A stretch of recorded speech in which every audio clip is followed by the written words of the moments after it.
Let's move on. American football.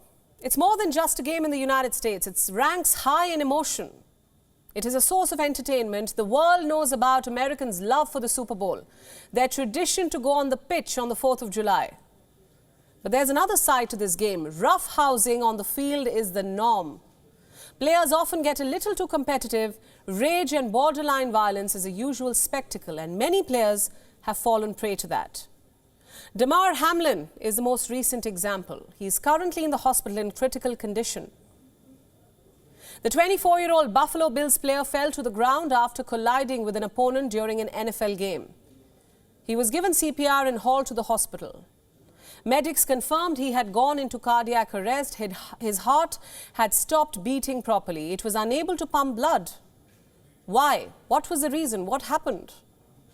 One possibility is the blunt trauma from the collision on the pitch. In this rare scenario, the direct hit to the chest might have triggered the cardiac arrest, by making Hamlin's heart go into an abnormal, life-threatening rhythm. Another possibility is major structural injury. The forceful blow might have damaged his heart. It is not yet known what kind of internal injuries Hamlin sustained, but whatever happened was enough to give him a cardiac arrest, and that too at such a young age. It might seem unusual for young, healthy people to experience heart problems, but let me clarify one thing. There are important differences between a heart attack and a cardiac arrest. Heart attacks are generally associated with older people. They are caused by blockages in the arteries and depend on your lifestyle, be it smoking, diet, other habits. But cardiac arrests, on the other hand, occur when the heart's electrical system dysfunctions. These heart rhythm malfunctions are often genetically inherited and can be seen in young people who appear otherwise healthy. But they can be triggered by external trauma, like in the case of Hamlin. So what gives? A player is in life-threatening situations, for God's sake, for the sake of sports, for the sake of spectators, banking on him to bring home a win. Where do we draw the line? How far is too far? Should players really be putting their lives on the line to entertain others, for the love of sport? And this is not the first time this has happened. The problem runs much deeper and has surfaced time and again. Take the case of Christian Eriksen. In the 2020 UEFA Euros, the Danish midfielder collapsed on field. This was during Denmark's opening match against Finland. The players on the pitch, those inside the stadium, and fans around the world held their breath. Eriksen's teammates linked arms to hide his fight for survival. He had suffered a cardiac arrest. It took him more than 8 months to get back on the pitch.